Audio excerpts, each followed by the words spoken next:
I'm Laura Bennett. Do you remember the last time that you were bored? More often than not these days, we really pride ourselves on being busy, as if quiet time and rest is something that says we're not doing enough. Psychologist and parenting expert Collett Smart joins us though, who believes that being bored can actually be beneficial. Hello. Hi, Laura. Now, why is boredom something that can benefit us, especially for kids? I think not just kids, I think it's very important even for adults to be bored. I think we highlight the idea of focus time, we glorify busy all the time. And actually what the research is starting to say is that unfocused time, we call it unfocused, is just as important as focused time. It's really good for our brains.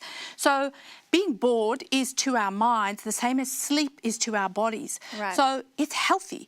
And honestly, I think we often feel like we need to fill our lives with things where at times it's the boredom that is actually enhancing our creativity.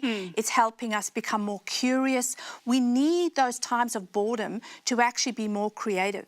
Right, it's almost like we have a fear of letting our minds be empty and letting them wander, I guess. But how do you see that fear of boredom then show in our everyday habits?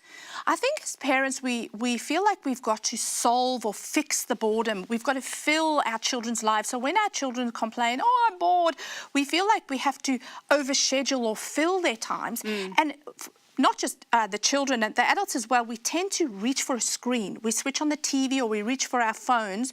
And so we are actually short-circuiting that part of our brains that is so necessary. There's something that's actually happening in our brains that is necessary. So we shouldn't see boredom as a time when our brains are completely quiet or still. Our brains are actually working pretty hard when they're unfocused. So it's necessary to allow our children to be bored. Well, they're probably emptying out a lot of stuff that happened in the day and repairing and all of those kinds of things. But when you say, or when one of your kids rather comes to you and says, hey, I'm really bored, they're probably having a bit of a whinge. So how do you accommodate that and also, you know, have them not be whinging at you in the middle of it? So I think it starts with modelling, and I say this not pretending I have this all together. It's something that I also work at myself, but it's kind of mind-wandering time we can model to our children. And we do this as adults when we gardening or we just reading something light or we're cooking. So we could engage our children in a cooking activity without the TV on or encourage them to build their Lego. Children do really well in dress-up play where a lot of mind-wandering happens.